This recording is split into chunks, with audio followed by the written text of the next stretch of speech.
When I got wounded, we knew we was going to be attacked by 2 regiments of NBAs regularly. That day, I sat out on the top of a bunker, and he appeared to me. Jesus appeared to me. People may not believe that, but he did. He told me, son, you'll be okay. You ain't going to die. You'll be okay. Welcome to The Strive here at Oak City Baptist Church, where we are standing on the promises of God. Hello.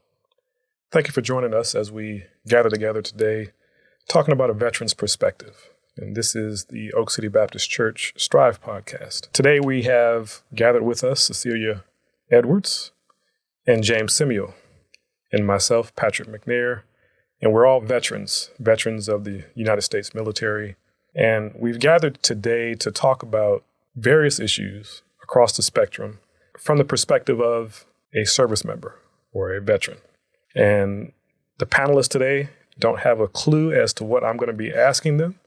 So we will be shooting from the hip, and you will get the natural, raw, live, unfiltered answers as we travel down this journey. So I hope you guys enjoy what you're about to see. So thank you guys for joining us today. Thank you for having us. Glad to be here. Absolutely. And we're going to kind of just dive into what I wanted to talk about today. But first, let's talk about who you are. I'll introduce myself and my military background, and then I'm going to ask for your various backgrounds. So, as you know, I was a United States Marine for 8 years. I served from 1995 to 2003. I left the military right before the Iraqi war started due to a shoulder injury. So I did not have to go and fight that battle. And what I do today, you know, I'm constantly helping other veterans, guiding them, trying to make sure that they have access to their benefits and their things that they are due. And so that's a little bit about me and my service. What about you, Cecilia? So I joined the North Carolina Army National Guard, active duty for 16 and a half years. I just recently retired July 14th of 2023. It wasn't, I didn't know how to take it. So it's been a battle. Not putting a uniform on every day, but I'm thankful for it.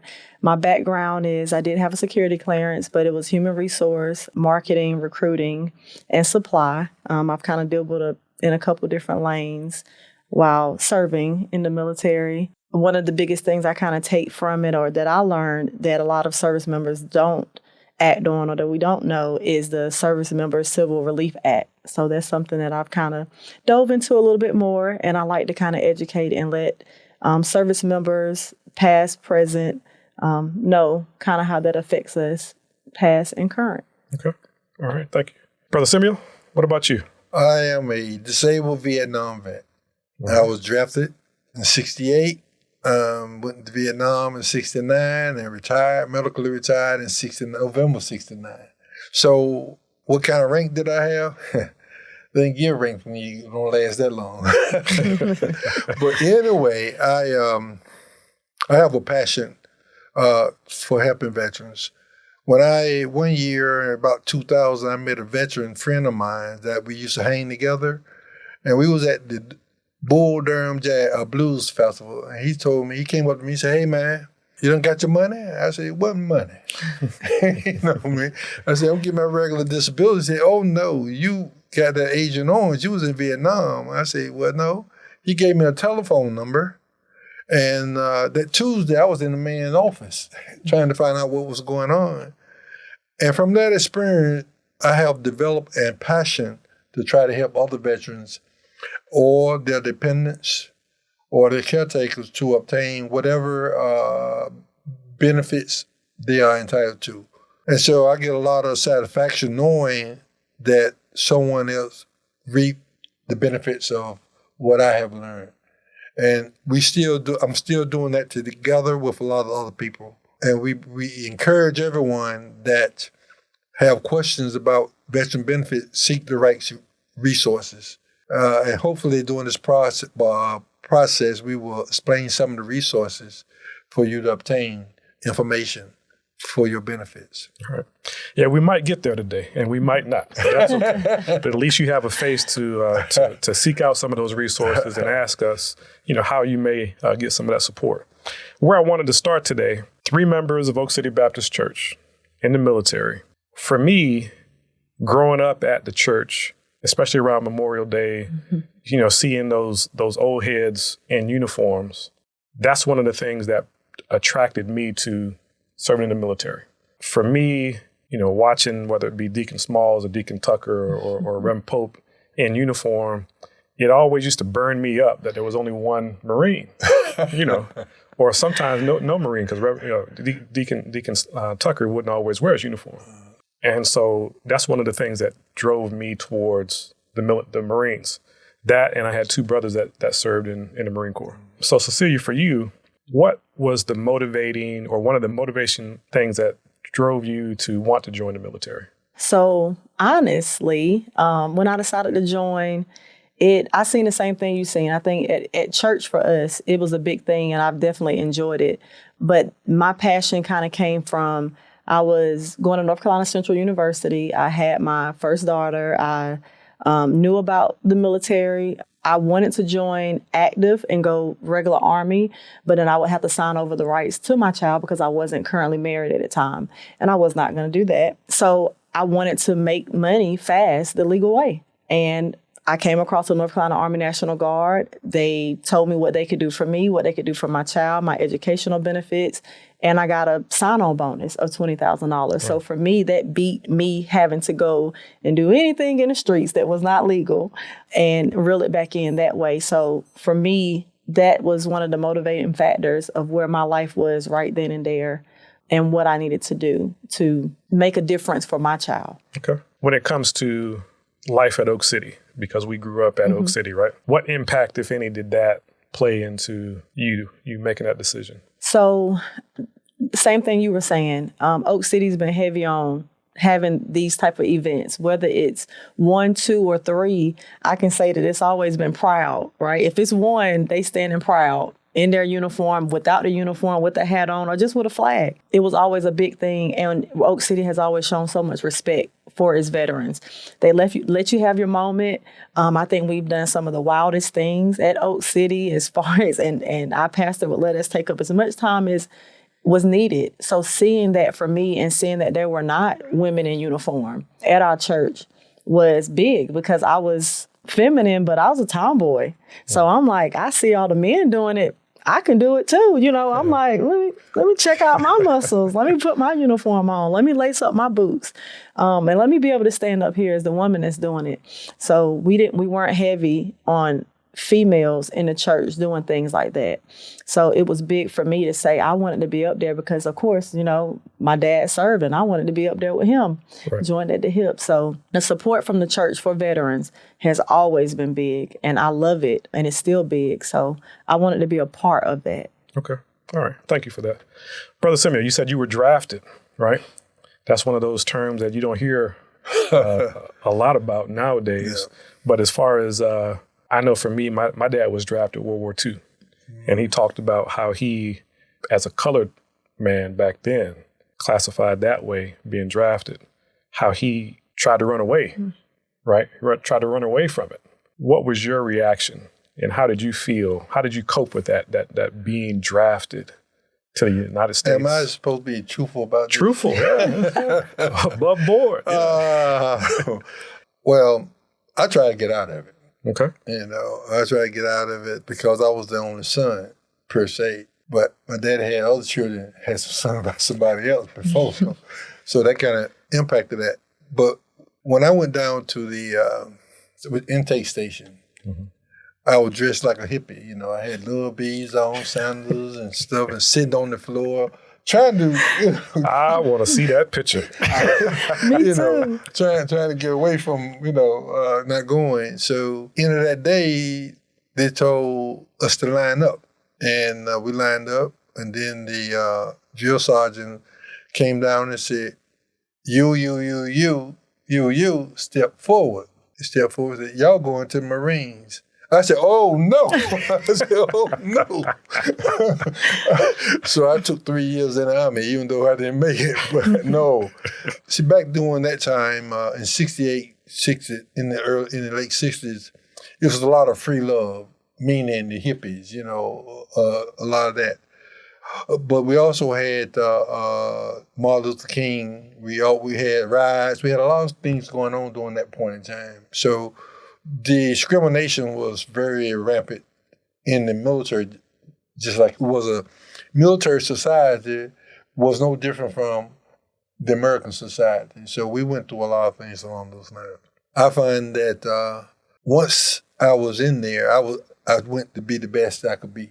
You know what I mean? So I went to leadership classes and all that, but that just wasn't for me. I got it. We talked about how we got to the point where we had to raise our hand and pledge our allegiance to the country and serve. As veterans, how did you deal with the transition? You said you were injured while you were in. Right. So your transition was probably a lot different than retiring National Guard. Right. So let's talk about that transition for you. Well, when I got wounded, Mother's Day of '69, I was medevac out of the field. And I spent a lot of time in the hospitals, in the base camp. Then I went to Yokohama Hospital because I had an eye injury and some shrapnel in the head. And then from there, they sent me to Portsmouth Naval Hospital. So that's where I medically retired from. So the transition, I did not experience a lot of what other veterans experienced that was normally discharged. Being called baby killers and all that when they came back into the U.S. Mine were more isolated, and so I went through my recovery in that respect. But once I started feeling better and strong, I did feel that resentment coming from the other society, with the disrespect that they were showing my mother when we went to a store downtown. And when we went to this store, I was trying to buy her something, and they got indignant, and I lost it. So it's a lot of things that you learn through military that transition was not smooth. It was not smooth.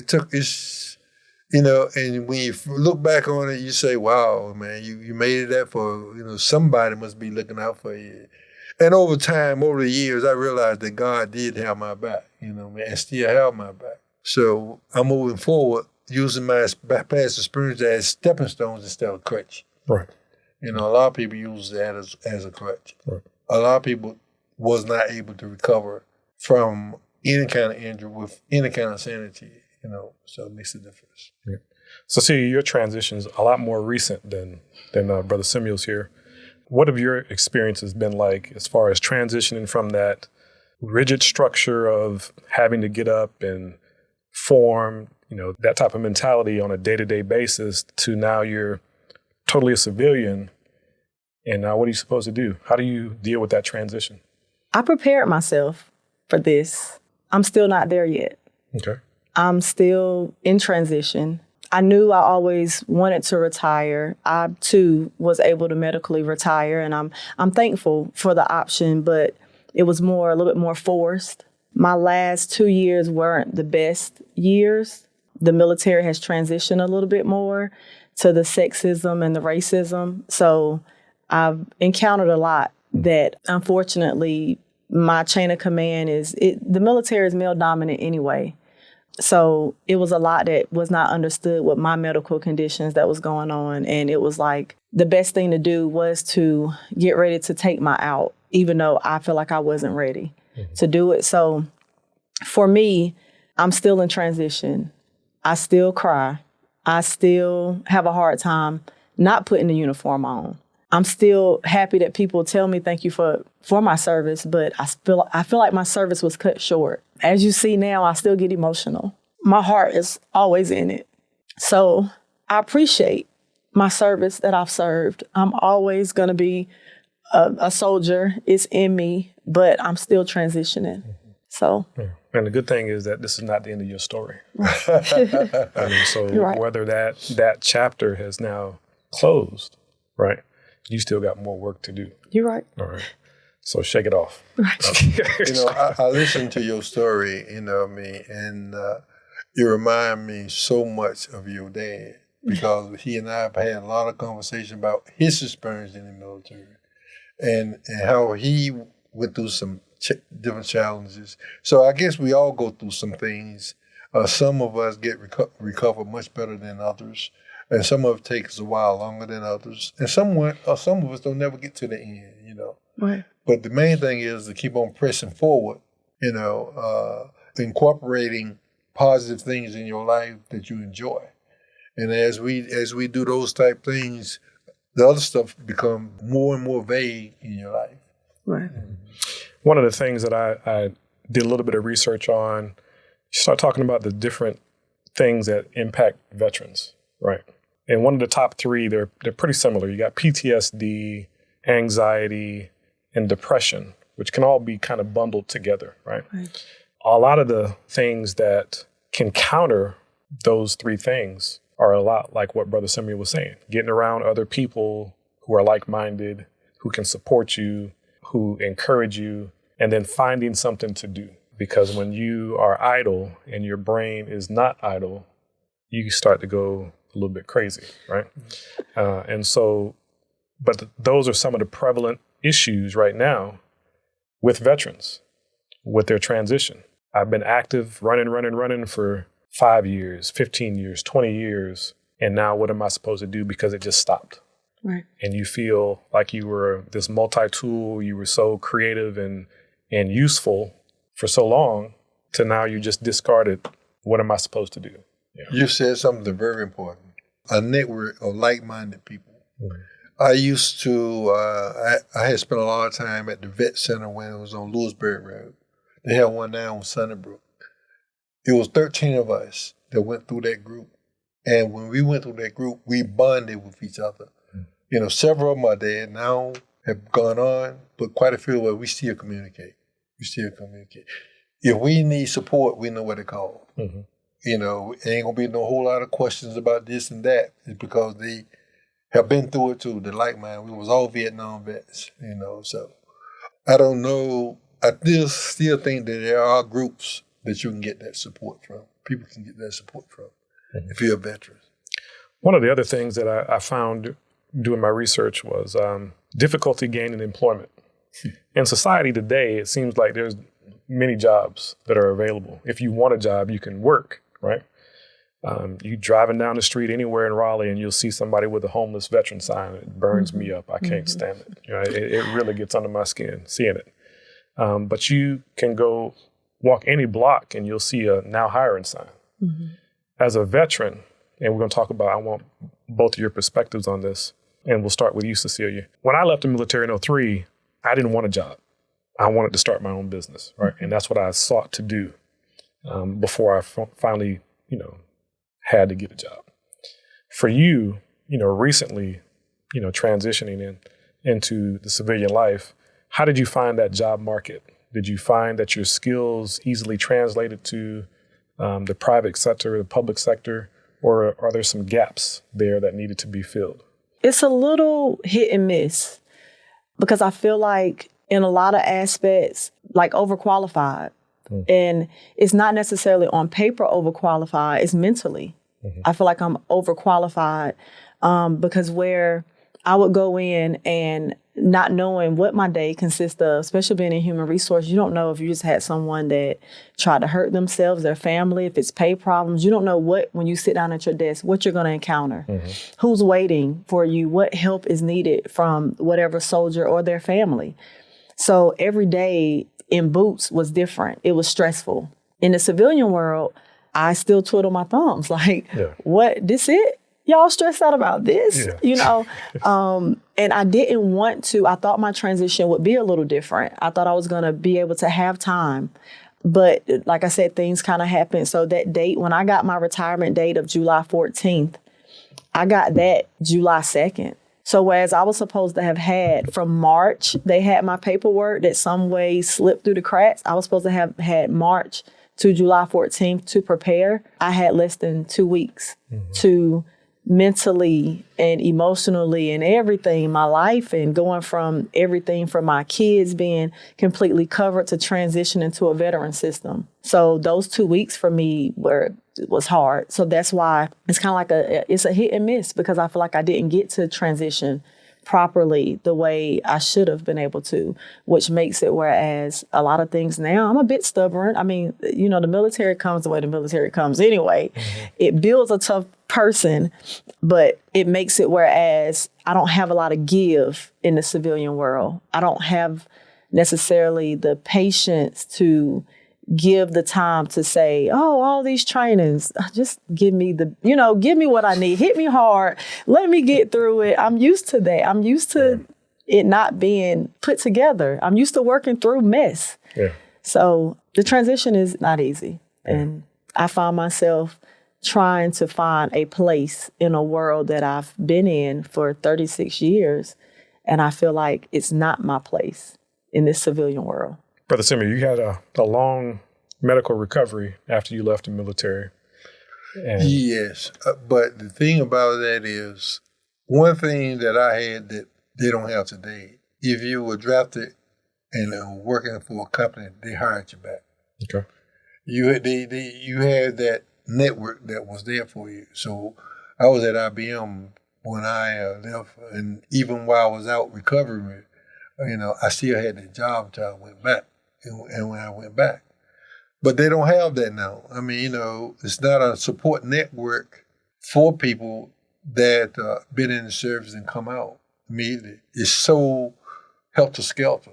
But you need to have if you have a strong support network or like-minded people, military, ex-military, whomever, groups like that, and if you can get in, communicate with them and relate to them, that gives you a little strength to push you forward. They give you a little better understanding of what to expect, even though you may not be able to go that way, but you share with you ways on dealing with that.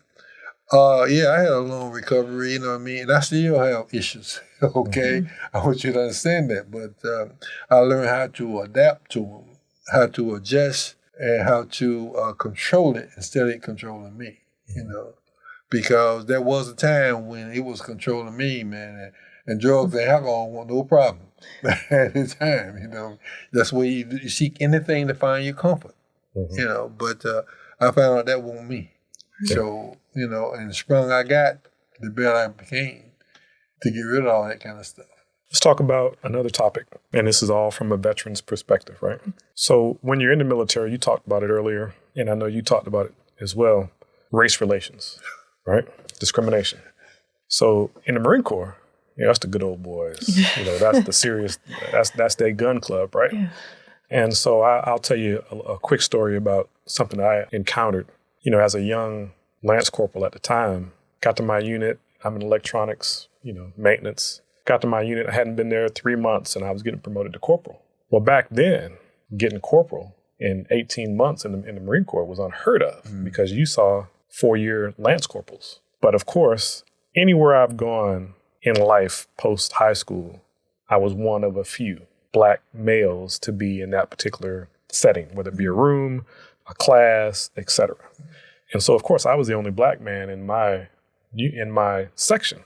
And to get to that unit and immediately put on those corporal chevrons, they had a fit. They did not like it. They tried to stop it, but they couldn't because I had the score. I did what I needed to do to excel and to get promoted.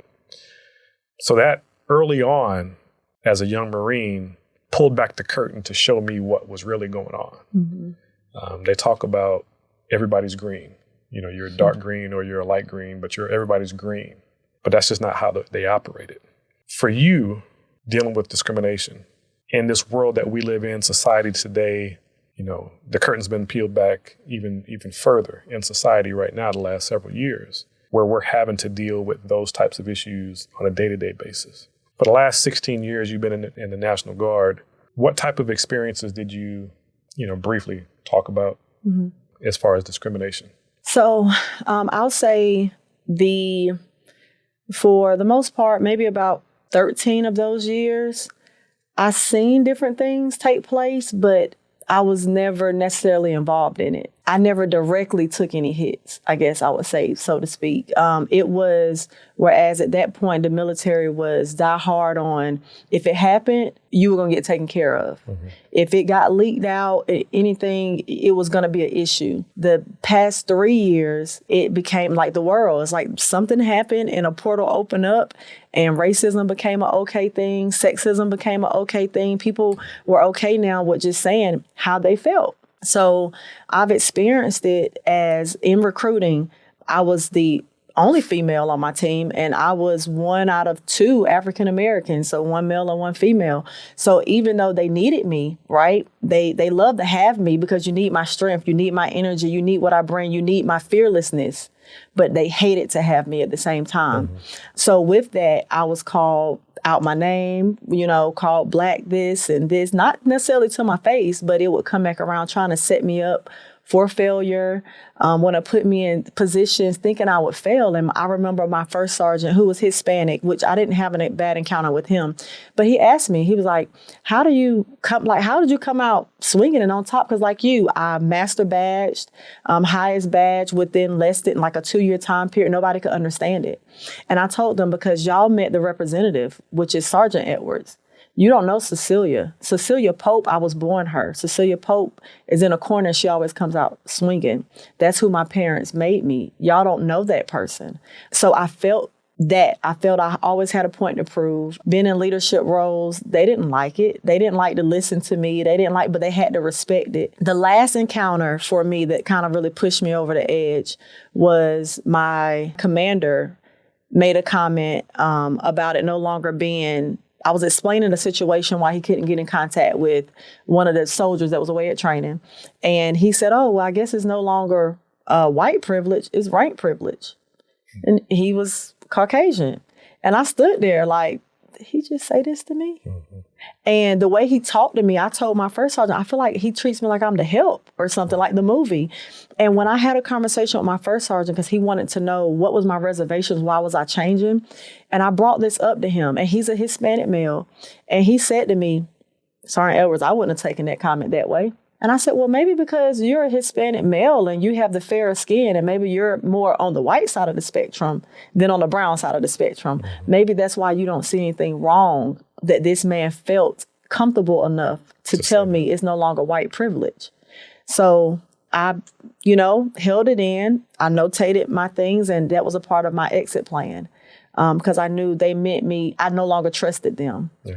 So that was my encounters, the latter part. Brother Simma, you being in country, right, in theater, a lot of your time in the military, how did, race relations play? It was just as worse as it was here, meaning that I was in Vietnam during the time Martin Luther King was assassinated. And there was race riots in Vietnam. They have a jail over there called LBJ, stand for Long Binh Jail. And at least 90% of the people in there was of my color, with the jail. I don't talk a lot about my experience other than when you're in the rear area, they did not allow no more than 2 of us to be together in the evening. And, they'll get you for illegal assembly, back during that point in time. Rank was one of those things that was sparse, sparse, as they say. I didn't get in, I didn't make no rank, but I still did what I had to do to survive. My thing was about surviving, coming back to the US of A, and so there was incidents where people fracked through grenades and bunkers and, shoot at people. Matter of fact, we was on the perimeter. That we had a listening post. That means there was people outside the perimeter looking just in case of. And so what happened was it was a black and a white out there, and they had an argument, and one took the other one on out. Shot him and killed him. So it was so much crazy stuff going on during that point in time. So it was just as bad there, if not worse, in Vietnam for segregation as was here in the U.S. of A. When we think about being brought up in the church, raised in the church, spent a lot of time in our early formative years in the church. What role did that foundation play in your service? For me, it was always keeping God first. And with keeping God first, for me, that was treat people how you want to be treated. You know, you be the better person no matter what. A lot of times I love my pastor. So I was like, what would my pastor think if I hit the news? You know, like what would he say? You know, what would happen? You know, that kind of thing. So I held it close to me. It helped me in training. I pushed hard for us to be able to, on Sundays, we would go to church and in basic training. And it was crazy because you got your rifles in church. I mean, it's crazy when how things happen on base and in training than it would be looked at when you're in the civilian world. But it was what helped me get through. It's the only thing that helped me get through, even up until right now. That's what helps me get through because I know that God will never fail me. He didn't put me through what he put me through to not have an end goal and not to be able to tell a story. And I know that I'm tough and he know that. And sometimes I'll be like, Jesus, now I'm gonna need you to take the wheel because I know you created me being tough, but I'm a little weak right now. Yeah. But I know that he did that to me and put me through that because there are so many who are not as strong as I am. And I've seen it in so many different aspects of the military. I've seen it. So that helps me. But growing up in church, if I didn't grow up, I wouldn't have made it the way I did. Brother Simeon, when you were out there in that jungle, what did you hear? What kept you? Well, before I went to service, got drafted, I had joined church and got baptized. And my mom's kept me. She was already there for me. Every morning, she'll get up and play. After she'll pray, she'll play Jerry Butler, Only Strong Survive. They say she played that every day, And so when I got wounded, we knew we was going to be attacked by 2 regiments of NBA's regulars. We knew that, And that day, I sat out on the top of a bunker, and he appeared to me. Jesus appeared to me. People may not believe that, but he did. He told me, son, you'll be okay. You ain't going to die. You'll be okay. Here I am, what I mean? That night when we got hit, scrap was going everywhere. I reached up and felt myself. I'm all right. And I started trying to put the fire out and everything else, and helping people and all that kind of stuff. So once I realized that I wasn't, going to die, I just took action, And so that's what kept me, sustained me, not knowing that my mom was doing all these things, praying and playing that song. But I had gotten baptized and realized, he had me covered. But it was very interesting when you hear the stories that my sisters tell about my mom during that point in time. Yeah. So as veterans, we have duty. It's in us, right? Just like you talked about earlier, that service, you still feel the need to serve.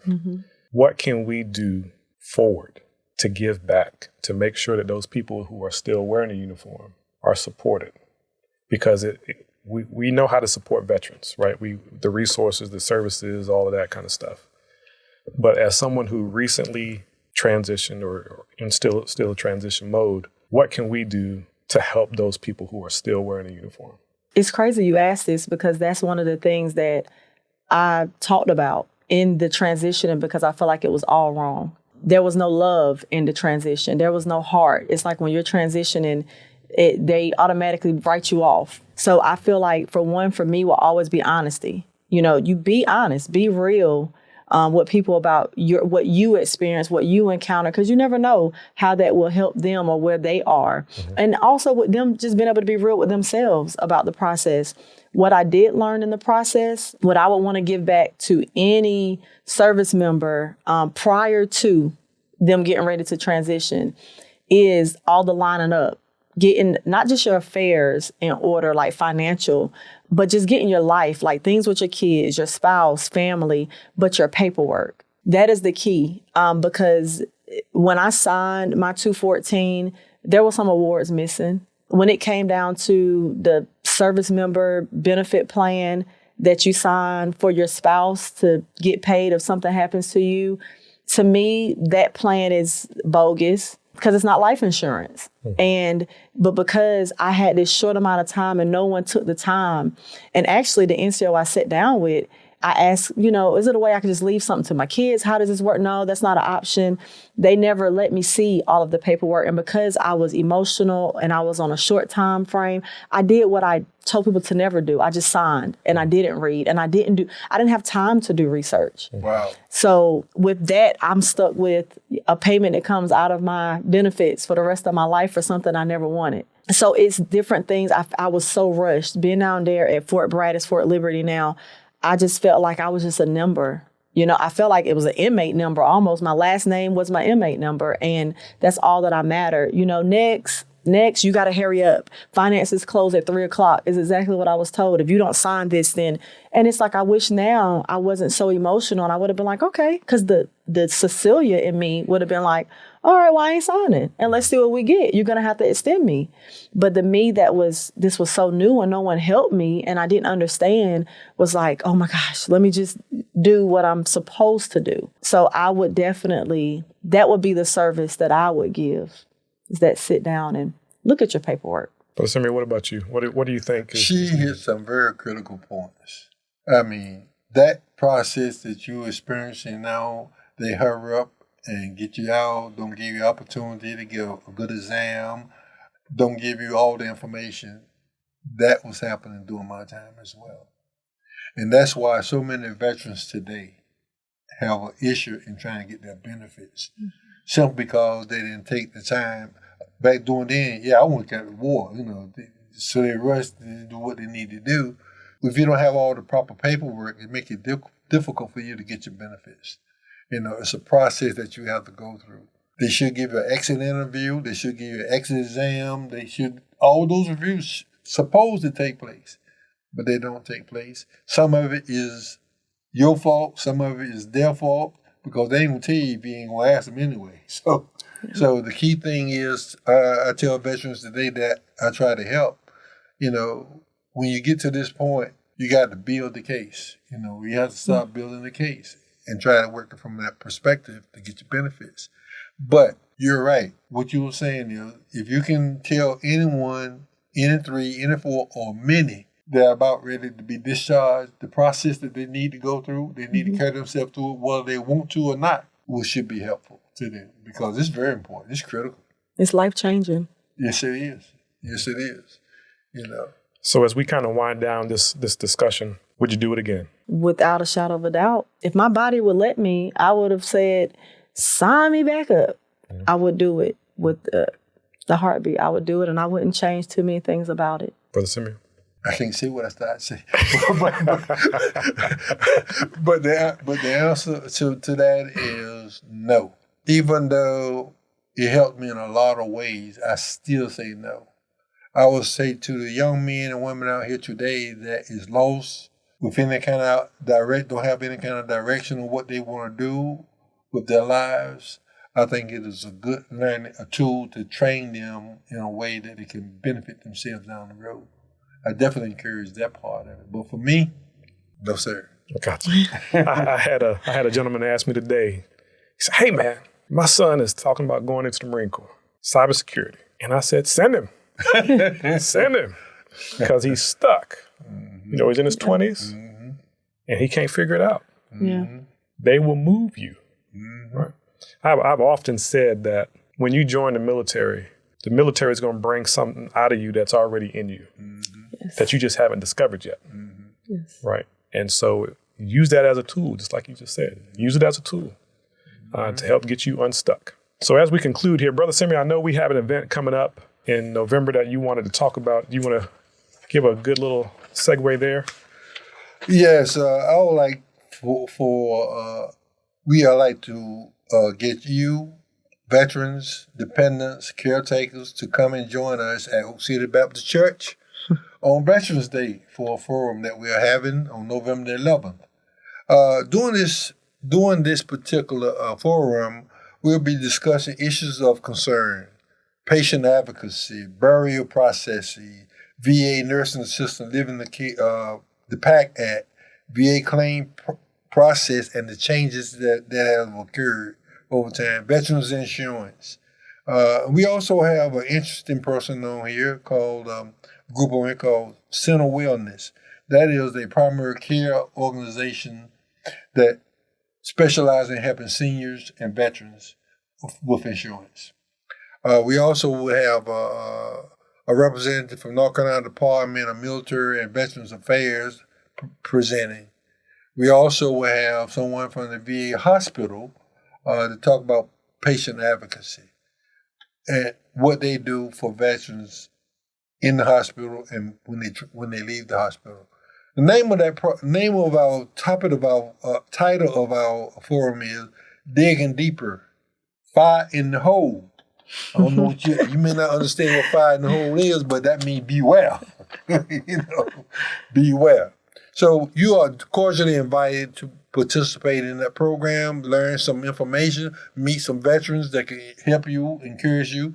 And we've been doing this for about 5 years. We stopped for COVID, but we're back at it again. Mm-hmm. Like to see you there. And what time does that event start? The event starts at 9 o'clock with a little light coffee and donuts. But we will provide a lunch. We will have breakout sessions. I shouldn't say breakout sessions. We will have open mic. There's time for open mic. Usually quite a few people have benefited from our forums over the years. And I encourage you, if you have any concerns about those things that I just mentioned, please come and learn more information, because it could benefit not only you, but your dependents or your caregiver. So I want to thank you guys for taking the time out to share your story and to be a part of this podcast today. Oak City family and friends, hopefully you enjoyed this podcast. Thank you. Join us for morning worship service at 10:30 a.m. at Oak City Baptist Church, 726 Method Road in Raleigh, North Carolina, 27607. Keep striving in God's kingdom.